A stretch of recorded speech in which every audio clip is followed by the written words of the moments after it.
Hello. Welcome back to Internet Dads with Spencer and Rory. Rory, what's the latest in your world, my friend? Everything's good. I'm on Easy Street. That is not a usual answer. No, I'm on Easy Street, mate. I'm coasting. You should see me. It's half term, and Victoria's taking the kids up north. Oh, mate. Okay, talk to me. Oh, mate, they're in County Durham. Do you know how free I am? But there is a negative to this. So at the moment, I am totally independent. I'm doing anything that I want to do. But I have had a bit of an epiphany, which is quite sad. Which is what? I'm very lucky to have you in my life. I'm very lucky to have friends. I genuinely, because it suddenly dawned upon me that I am the most boring man in the world. Well, that's not new information. No, but really badly, like worryingly so. It's suddenly surprised me that I have any friends because I'm totally free. Victoria's up north with the kids. I've got London on my doorstep. Chelsea are playing a European final. There was a big poker tournament that I could have gone to. Like, there's loads going on. Do you know what I did? I bought a box of Prestat chocolates. I got a takeaway, and I watched 3 episodes of a new John Hamm series called My Friends and Neighbours. And that's what I did. That was what I chose to do. I was invited to go to places. Like, Chelsea played a European final. The kids are up north. Like, I had no reason not to go. And I chose to sit on my sofa. I regretted that one a touch, but I didn't regret not going to the Hippodrome. I didn't regret anything else that I could have been doing. This is it, isn't it? This is fatherhood or aging.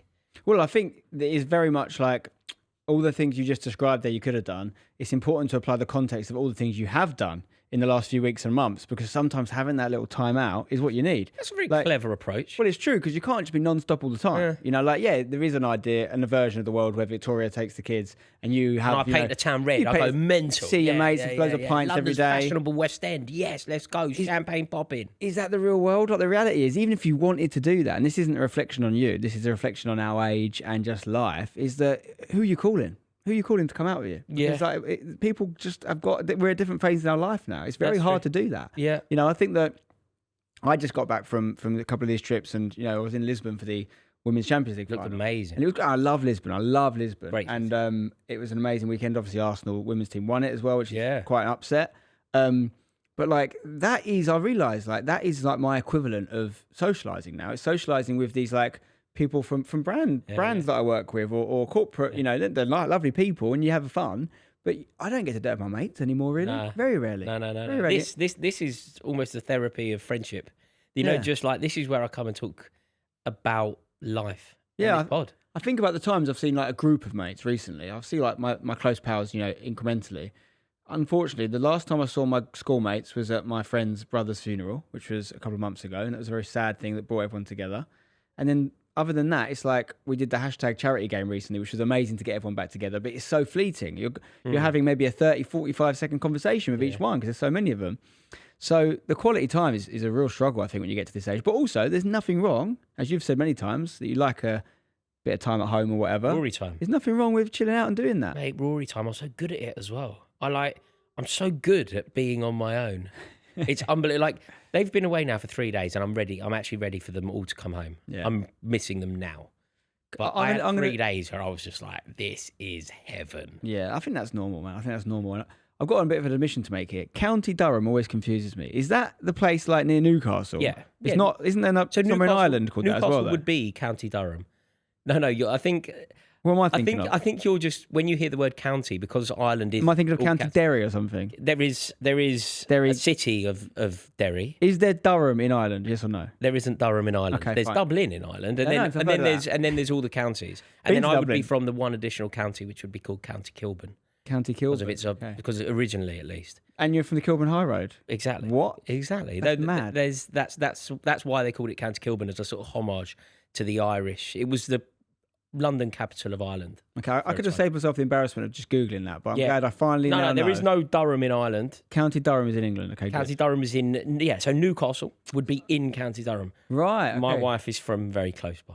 So I know Durham because, well, they've got a good university, but also they have a good women's team, very good women's football team that's still in the second tier. Yeah, very good. They're one of the few independent teams left. You know, all the top teams now are, you know, the big Premier League teams, whatever.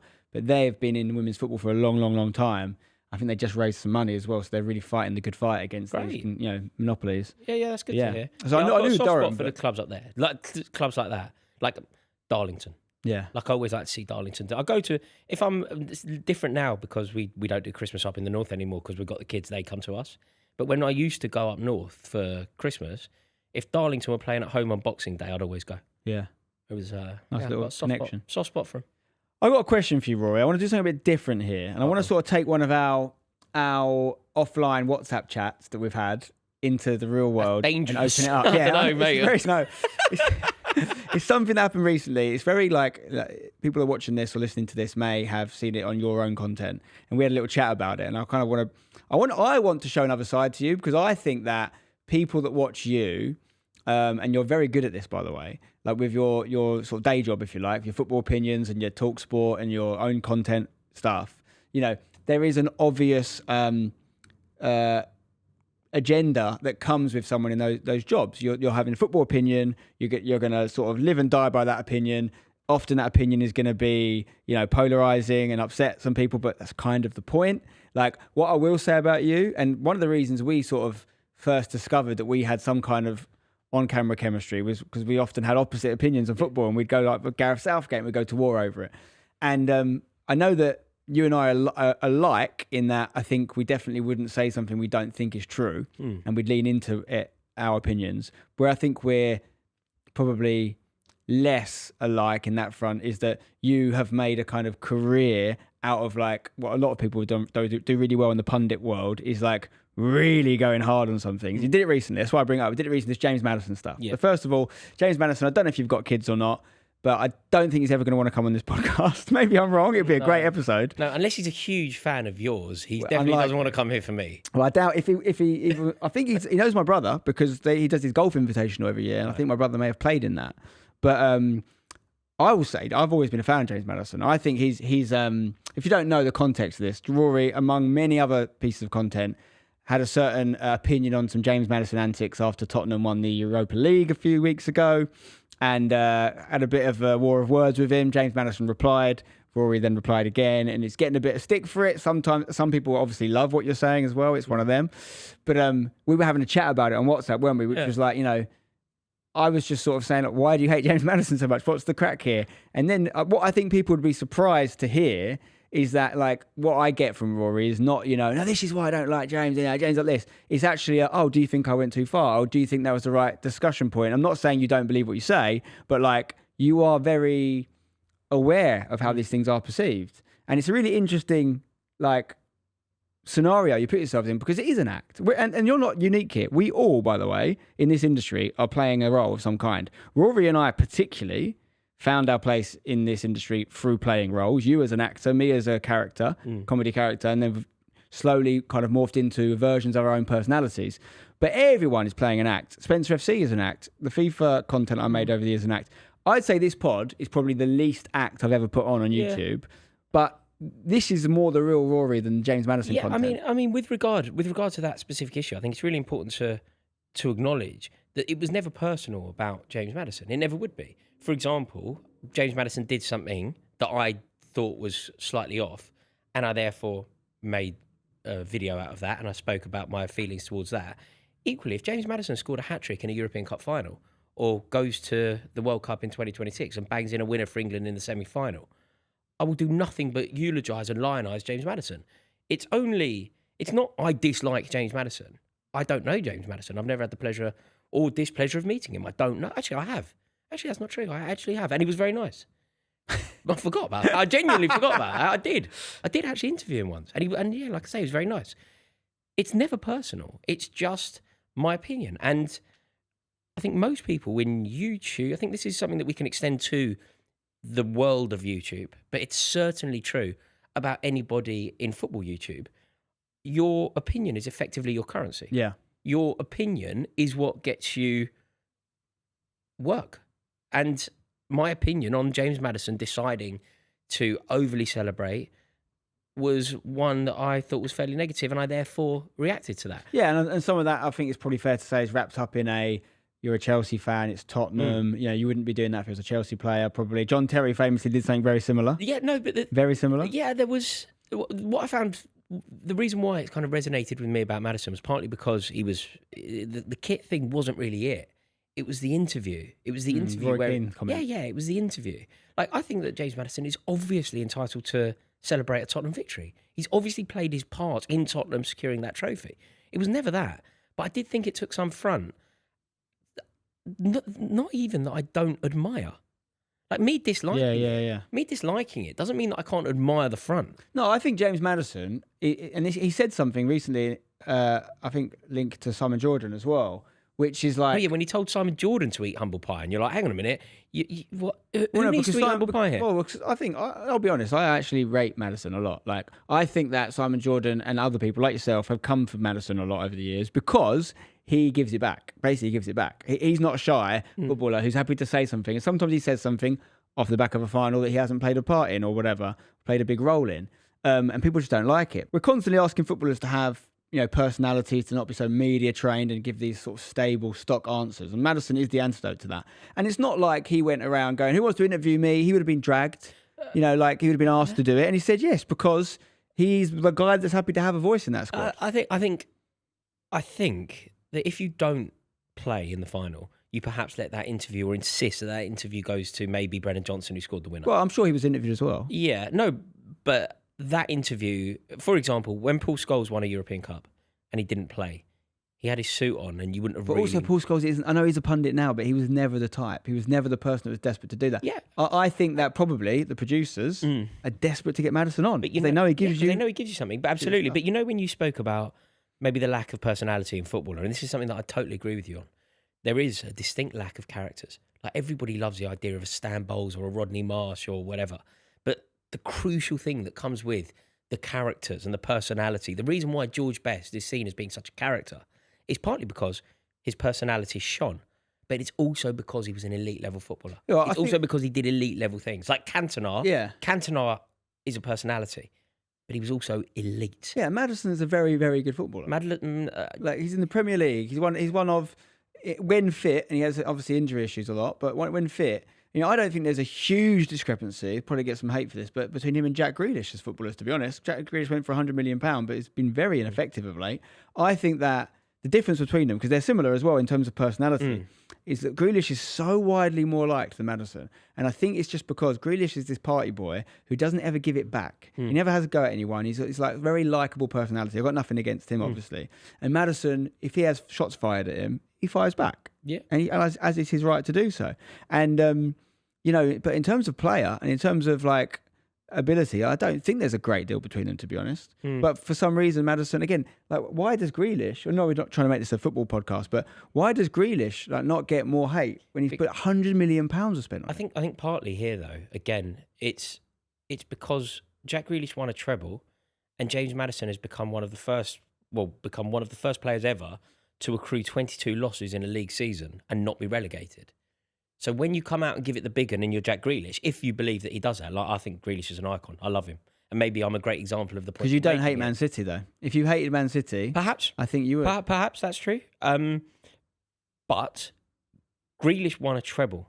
If Maddison had scored the winner in that final, we wouldn't be having this conversation. If Maddison had won a treble, we wouldn't be having this conversation. I think we can talk all day about that. Maybe it's a chat for another time on the football side. The reason I brought it up, though, is I think it's really interesting because as part of your job, we're getting to the dad element of this conversation now. As part of your job, you do attract a lot of criticism. Oh, mate, we all do. Mate, mine's terrible at the moment. Yeah, I mean, hurtful at the moment. We all do, but you way more than me, I would say, because you stick your neck on the line a lot. Yeah, I did two things this week, and I was really surprised at the victory. Or maybe I wasn't surprised, not the right word, but it was the first time for a long time, when it gets poisonous. The Maddison thing, and again, I instigated it. I'm not asking for pity here, but I was just taken aback at the vitriol that came my way.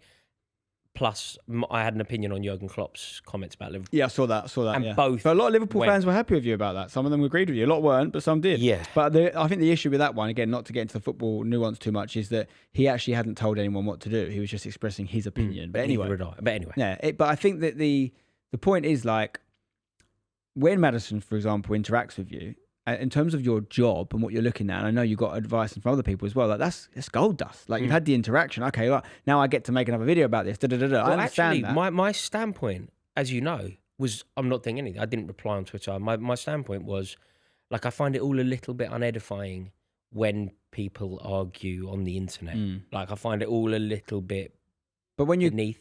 make a video criticising them in the first place, it's just a one-way No, argument. when he came back, that was absolutely fine. I was going to leave it. Yeah. And then I was explicitly told, you cannot. You got to do You it. cannot leave this. Yeah, and that comes back to my point. So your job, and I know you like football a lot and you like having the opinions, and we all do, but you can't love the negativity. Like you might enjoy the responses, but ultimately what I'm trying to say is I'm trying to paint you in a different picture, because it's the version of Rory that I see that other people don't see. Is you are basically, for whether other people think it's a good idea or not is irrelevant, whether other people could do it or want to do it is irrelevant. You are choosing to put yourself in the line of fire for your family. Basically, you're putting yourself in a world where you're severely open to criticism, because you've made a calculation that is something you're very good at, which I think you are very good at, and but also it's in some ways I think it deserves praise because you're doing it for the family. It's true, but I mean, I would rather be like you and universally loved. Well, by and large, of course, everybody's got detractors, but generally people are fans of Spencer FC. There are some people in our world who are seen in a very positive light, and you're one of them. There are some people who are seen in a negative light, and I would be one of them. Obviously, if I could choose, I would be the other side of this. But I exist in a world where football is incredibly tribal. It's incredibly opinionated. And my job is effectively my opinion. I just happen to have bags of opinion. Well, I think you and I, my football stances have changed a lot over the years. As I've become an owner of a club, I see everything from a different perspective now. Yeah. And I definitely don't get as tribal, and I don't have an issue. I'm a West Ham fan. I should never be saying anything good about Spurs, but I don't have an issue saying, well done to them to Europa League, or well done to Ange. I'm a fan of Ange Postecoglou. I like his comments. Like, most West Ham fans would certainly never admit that publicly. No. So that is part of it. I think people can see that I am a bit more open and sort of objective, if you like.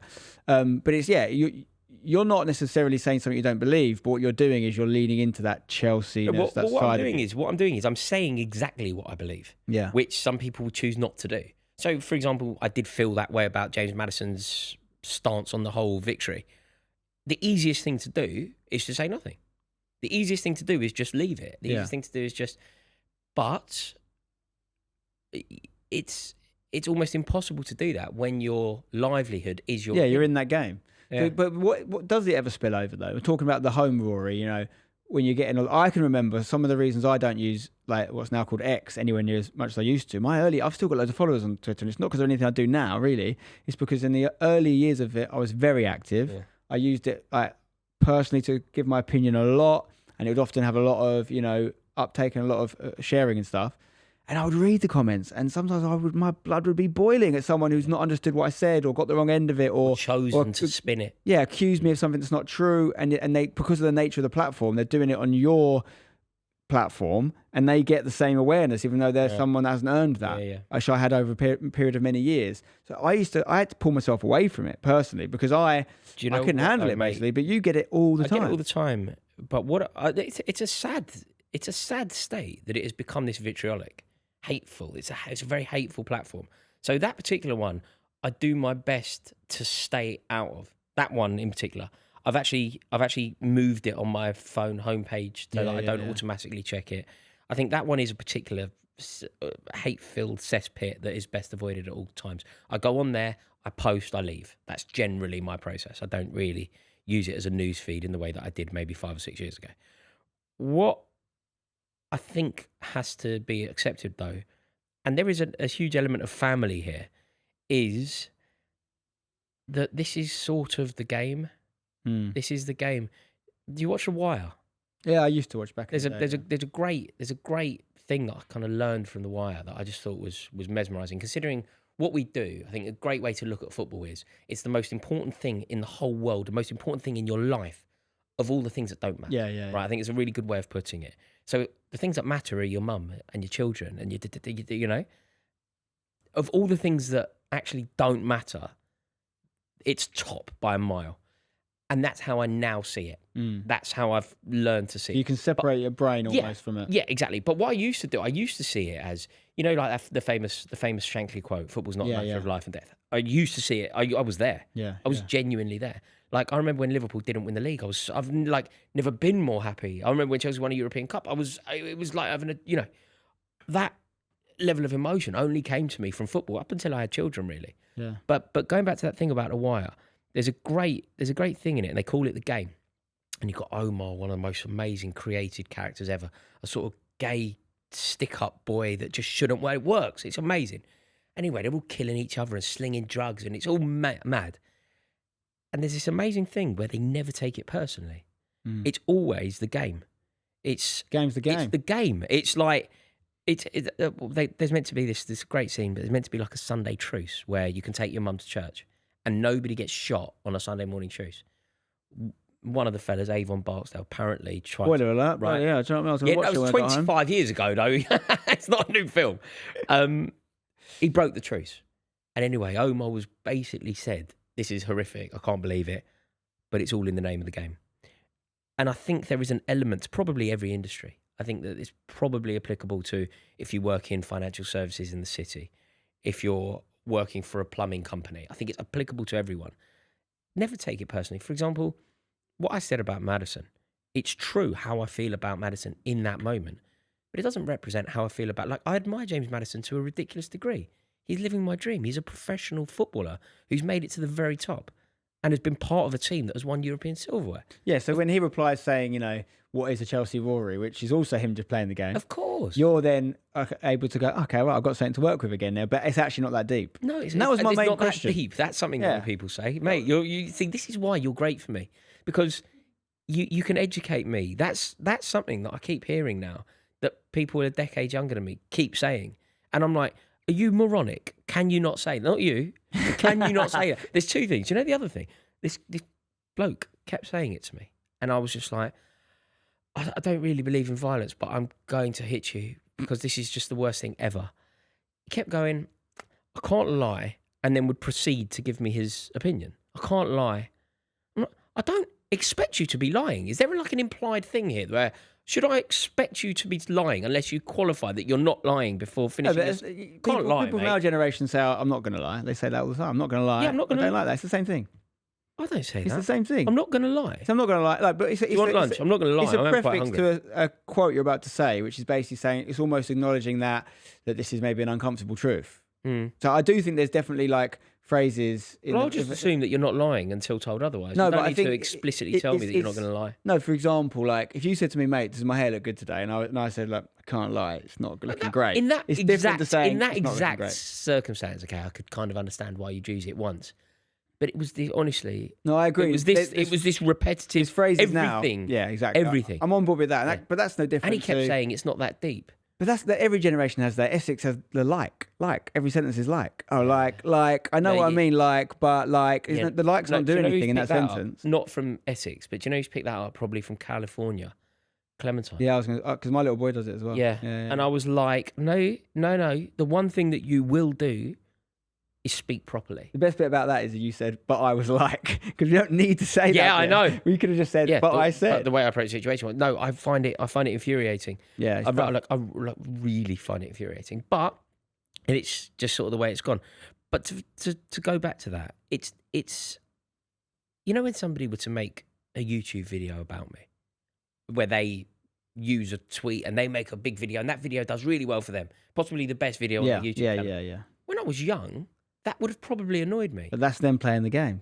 It's never personal. They have to do that. It's not that deep. Oh, mate, we should get that as a sign in here. It's not that deep. But parenting is very deep, and that was the depth of the conversation. That is the bit I wanted to explore. Is that, and I do think I know the answer to this. Is that when you do go home and you might be having one of these days and you're getting all this abuse on Twitter, I just wanted to make sure you can separate that, and it doesn't, because there was definitely a time for me when that affected me in real life, for sure, and that I made certain decisions to either not share certain opinions or to stay off certain platforms, and then. But it's so true what you said about the whole football being important of the things that aren't important, and how different that was for you, say 10 years ago. Same for me. If West Ham lost when I was a season ticket holder, I would have days of bad moods. Like, genuinely. I'm embarrassed to say it, actually. But it was true. We've evolved as humans, and parenting is part of that. Do you know what my mum used to say when I'd come home from Chelsea? Do you know what my mum used to say? I have no idea if this is true, but she genuinely used to say that the flat that we lived in, this is when I'd be going over Chelsea all the time, she could tell if Chelsea had won, lost or drew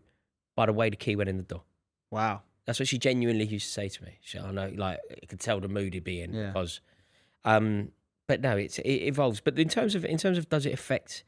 It doesn't, and I think the reason that the Twitter thing doesn't and the hatred thing doesn't really resonate with me, it's twofold. Touch wood. This is very important. Thank God. If I were to show you my mentions, it would shock you. But in real life, Yeah, it never happens. Yeah. everybody, touch wood, everybody in real life has always been incredibly charming. You know what the reverse side of that is? Is that so are you.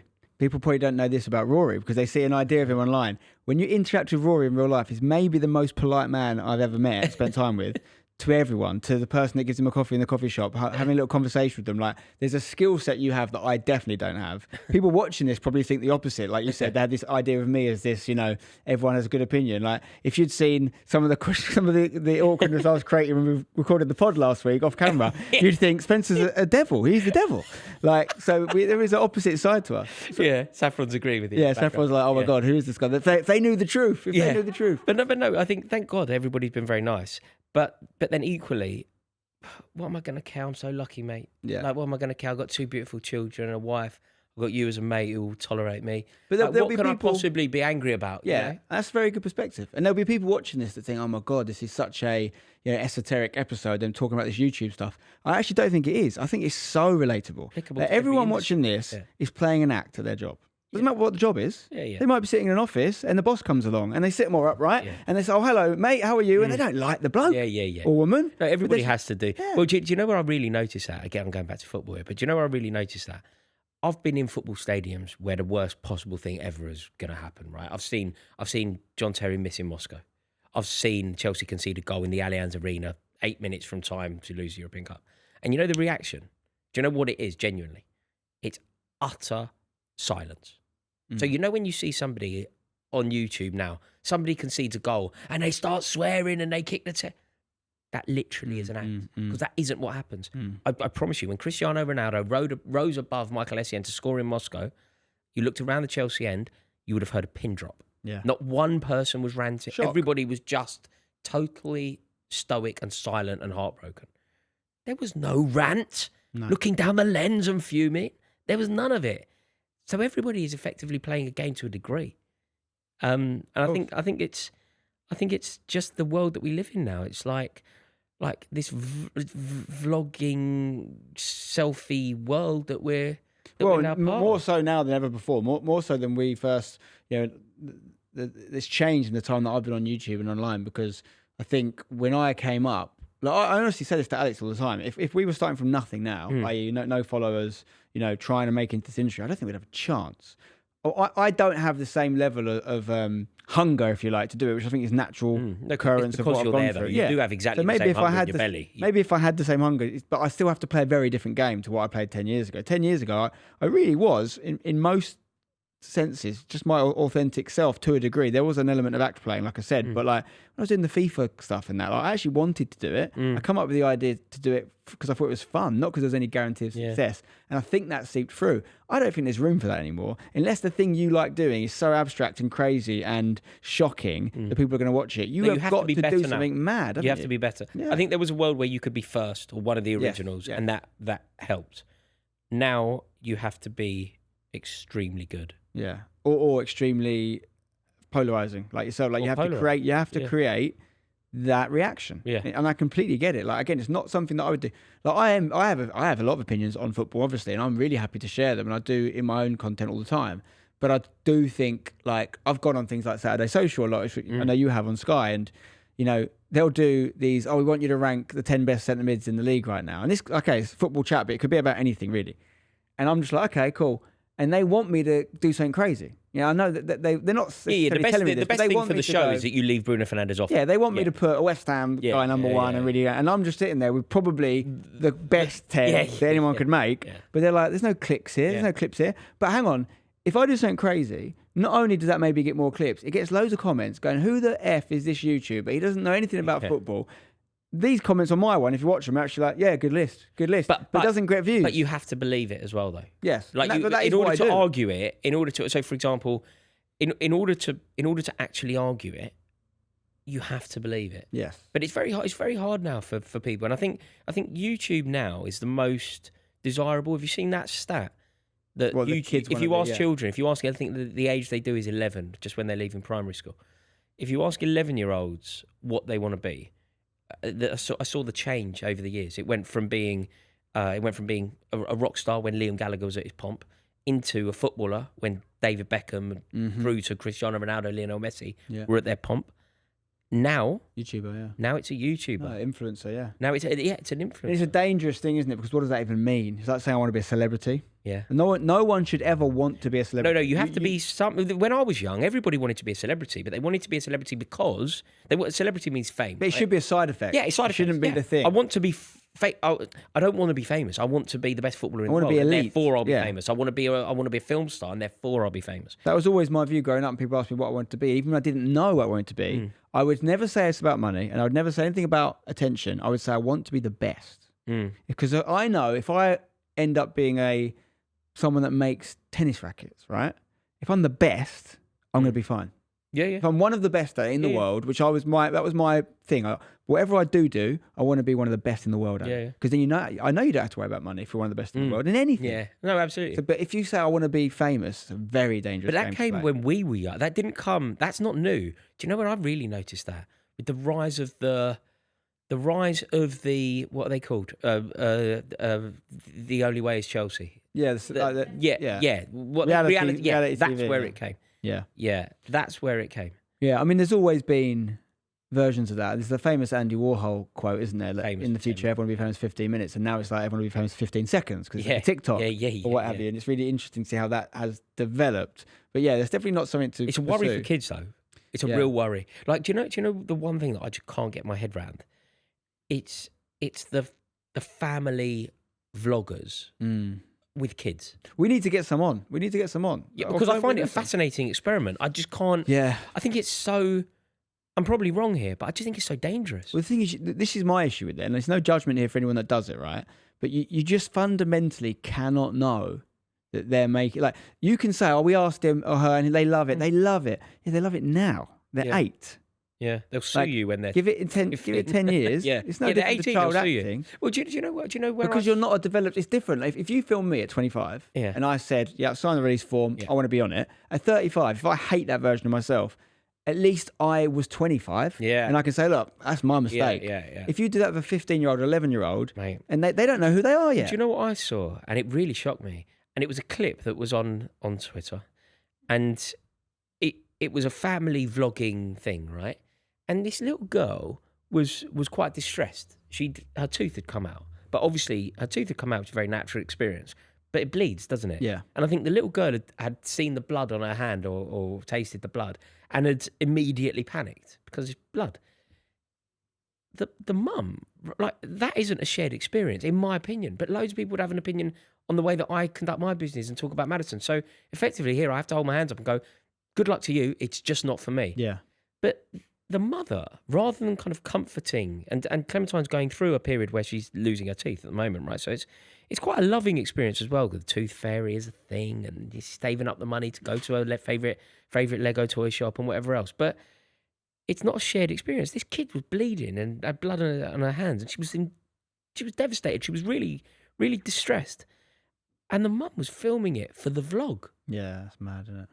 Yeah, it's mad. It's I can't get on with that stuff. This isn't. I don't really think raising children is a shared experience in itself anyway, but something like a tooth loss is certainly not. No, there's a lot there. Like, there's a lot of people that I watch who come up on my feed or whatever. Let's say they're like a lifestyle vlogger or something. Let's say they're doing something that's really hard. Let's say they've moved to another country and they want to. And I would understand the sort of argument here that they say they want. Let's say they're going through a tough time and they want to demonstrate that it's tough. So they will have some footage of them, for example, low lit on their desk going like this, and you think, yeah, but you set the camera up.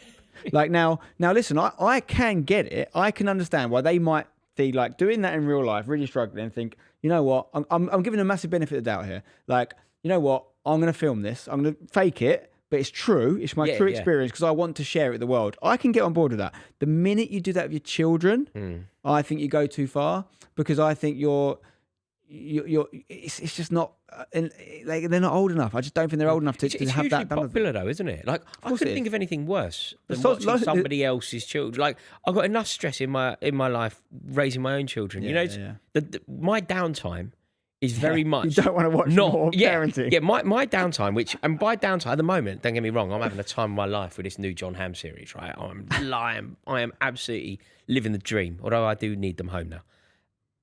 But my downtime on a general day, and I mean this, like I've usually finished TalkSport at 10, I walk through my front door at 11, and I have a bowl of granola, and in that 10 to 15 minute period that it takes me to eat a bowl of granola at 11:07, I have that, probably we'll call it half a 20-minute period, right? That's my downtime. And all I have time for in that period will be a Brad Owen poker vlog or one episode, if I'm really lucky, of Curb Your Enthusiasm. That's my time. The last thing in the world I'm going to do when Clementine is going to wake me up at God knows what, I might even be doing the Pandora night. Imagine settling down then and you're like, oh, lovely, let's just watch these people raise children. You're like, what's in it for you? Well, obviously you're not their target market. Who is then? Well, I Because imagine it's got to be me, because it's not people who don't have kids. No, it's got to be. Okay, it could be generalising. It's here, me, but mate. It's probably more women than men, I imagine. Watching Yeah, that fine, stuff. but it's me. Like in the same way that men watch more of our content. Like it is more women watching that content. It is younger people, I would say, that are maybe like have been fans. Parents, but young. Well, no, not necessarily, because some of these are not all of them, but a lot of these family vloggers like were something else first. And so they've got So you're just fans. fans Like if I became a family vlogger now, there'd be boys people that like watching Spencer my FC stuff. and watch therefore, it. fine. In the same way that makes sense. In the same way that me and Alex had a channel, well, we still have it technically, and made lots of content that was nothing to do with football, but people watched it because they watched my stuff. They like you before, anyway. Yeah, They became fans. But yeah, I think the family content, it depends what it is. You know, a friend of ours, Billy Wingrove, does stuff, and I want to get him on the pod as well, does stuff with his kids, particularly Roman, who plays football as well. And there is an element of like that being quite fun football stuff that you can imagine the exact same people that have watched Bill's stuff for football over the years are just now almost graduating into watching the next generation with him. And I get all that, but it's when it's like, yeah, we're going to Thorpe Park, let's see what happens. Unless you want to see what Thorpe Park's like because you're going to do a trip there, it's not for me. Yeah, how you can watch somebody else, if you are a parent, like, do you know what? I don't even really want to talk to someone else about their children. I don't want to talk about my own either. No, absolutely. I'm talking downtime. I'm talking like absolutely downtime, right? This is Rory No time. one cares about other people's kids. We know that.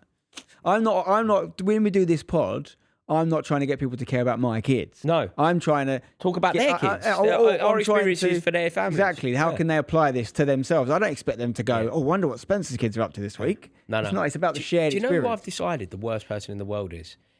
This person. You know, the person who goes, whatever you're discussing, it's not only children, but it can be children, but it can also be their kitchen extension. It could be anything. Whatever they're talking about, they get their phone out and they start showing you pictures. Yeah. And then you have to stand there and go, I am fucking even looking at this. I'm literally, my eyes are open, but I'm doing that, you know, that fish thing where it's just like, I don't care about your kid. I don't care. And then they do it with their children.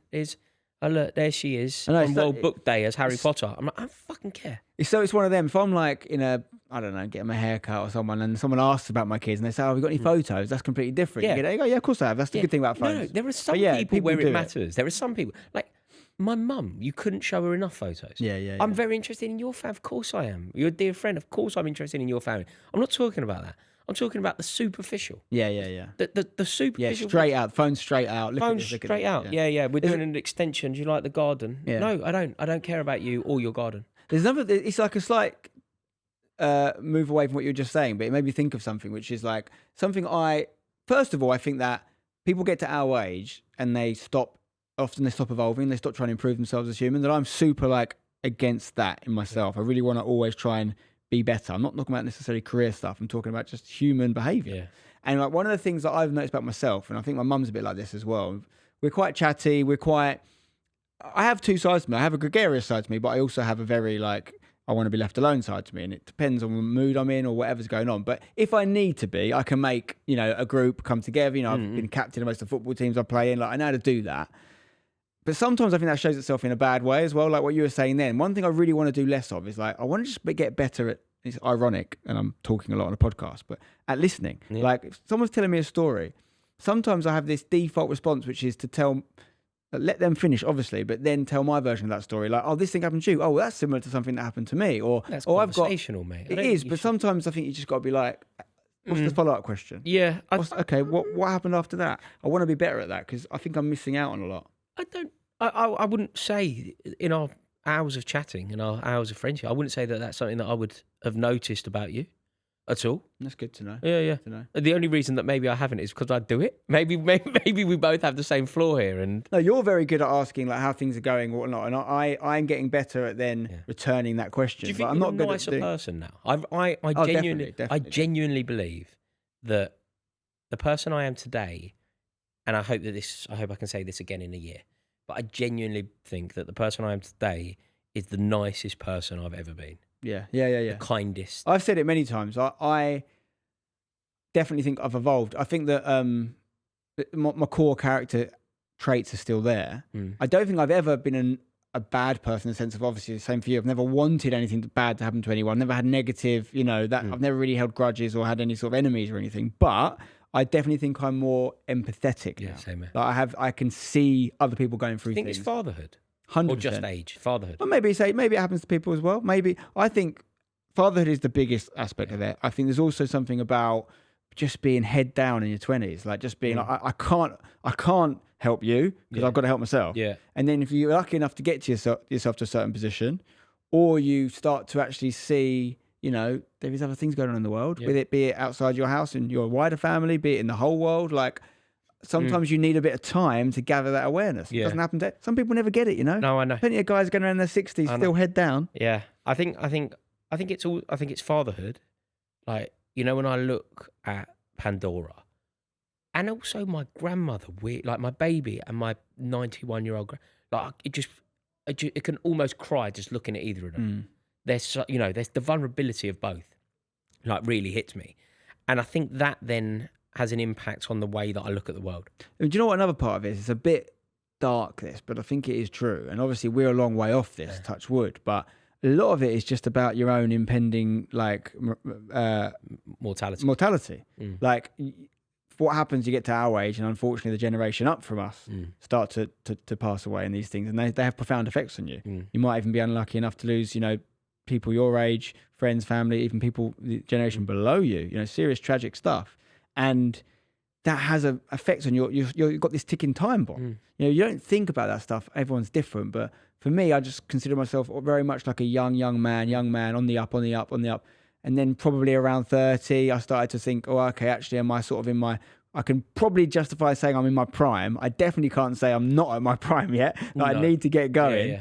And then you're just seeing all these things happen around you, and you start to think, well, and that's, of course, when you start to think, what's the ultimate perspective giver? It's these near-death experiences people have, and they come back and they're a different person. I thought I was going to die, or maybe they have a scare and they survive it, and suddenly they're a different person. Because they've had the gift of perspective, of thinking that it's going to be taken away. And I think that happens to everyone, but it happens over like a 10, 20, 30 year period normally, and as they get older, they start to get that perspective, hopefully. I think finance is important here as well. I think that for the first time ever, I would say over the last 5 years, I felt quite comfortable. And I think that has added to my generosity. Not only of there is, I suppose, a generosity of finance, but I mean more spirit. You just have time. You have time in your brain space to apply it to other people. Yeah. There's things that we've got family members and things going through things, and I'm not saying by any means I am the perfect human being at all. I'm definitely not. But I know how much better I am than I was. Yeah. Because I just see things in people, and I might make a comment to Alex and say, did you notice that earlier? And is there something we can do there maybe to help? And there's just no way I would have picked up on it before. No, I agree. No way. I agree. But I think it's well, hopefully it's we can continue, because we're moving, if anything, we're moving in the right direction. Just being the best version of yourself is a positive, isn't it? Development. Of course. So it's good. But yeah, this entire episode has effectively boiled down to online chat, online persona. Yeah, well, it's been a weaving, kind of unpredictable episode, not maybe our normal kind, but I also think it's a really important one because it's called Internet Dads, right? It's not necessarily all about dad life. It's about we are wearing the scrubs in the theatre, is it? What are these particular dads going through? Can it be? And like I always try and bring it back to general learnings, not specific to being a football opinion person online or whatever.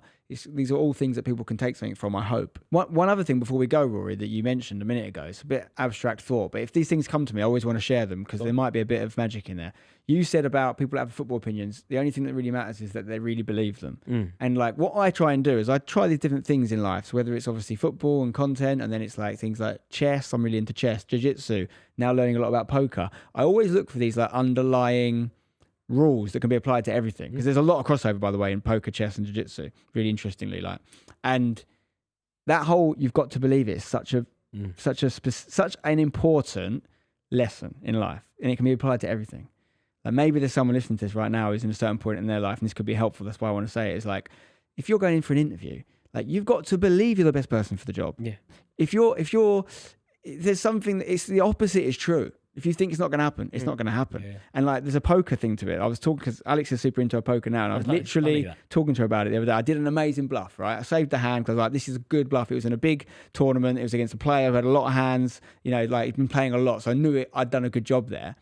And I can't remember the exact hand off the heart, but let's just say that I wanted, you know, in poker, you want people to think you've got something maybe different. You want to represent that you have something you don't have, right? Again, these are all life lessons. Like I think all these games that stand the test of time over centuries and things, it's because they have a synergy with just life. And so, sometimes you have to pretend you're something you're not. And I've tried bluffs before, and obviously I've pulled off bluffs before. This bluff, let's say I had a pair of fours and I wanted to pretend I had a pair of aces. As in I had an ace in my hand and an ace on the board, and I want to represent that. I had them. In my brain, I didn't have the four. I said to Alex, that hand I just played, I had the ace, even though I didn't. I believed it. I stopped looking at my card. And I was like, no, I've got the ace. It's a good strategy. There's something there. I'm telling you, boxers, obviously. Isn't it? Have you ever heard when boxers talk before a fight, they always say that they like it's not even a possibility that they're going to lose. They have to go into it truly believing that they are so much so superior to the any other doubt fighter. in your brain, especially in something like that. I mean, Muhammad Ali famously used to do something called future history. He'd come out and he'd sometimes in poetic form talk about, and not only would he say he's going to win, he'd say the round is going to win and how he's going to do it. And it often would come true because he'd predict the future history. Manifestation. There's something there. There's definitely something in that. It's not just about bravado. You actually have to believe in yourself. You have to. Like it's almost a commandment. It's if there's one thing that I could possibly instill in Clementine, and I have, because she certainly does. It's you are like, you know, we had sports day. Oh mate, let's talk about sports day next episode. But it's true. You think about like stupid things, but you make the connections when you have this epiphany moment. It was a bit of an epiphany moment for me the other day when I truly believed I had those cards in my brain. You start to connect these dots back in time, and you think of little things like, you know, Toy Story. But the point is, like, I believe I can fly. Like, and you start to remember all these times in your life you were told something. No, you have to believe, or like, you know, what is it, Peter Pan? They have to believe with the fairy. Like, there's a lesson in all these things. We just don't. Well, I didn't pick up on it the first time. I was like, if you believe you can fly, of course you can. In our kids a bit, don't we? We quell it a little bit. Maybe we should allow it to flourish. Well, there's some moments of true wisdom being left in these little, you know, packets of whether it's Disney stories or books that have stood the test of time, and actually sometimes you've got to be an adult to hear it. This is the part of the podcast where you've gone nuts again. It happens once an ep. I was trying to end it with a little it's bit a of great wisdom way to end, because there it is. And Rory has, just next time you're watching Rory do a terrible football take, remember, first of all, he's not a horrible guy in real life, and second of all, remember, he really believes it. And also, as you well know, I'm probably correct. Man, I don't know that bit. That's where we've got to end the episode, because I cannot put up with that. But thank you for watching, guys. We're back again next week. It's been a pleasure. And make sure you're following us, like the episode, leave a rating if you're listening online anywhere. It helps us a lot. And we'll see you on the next one.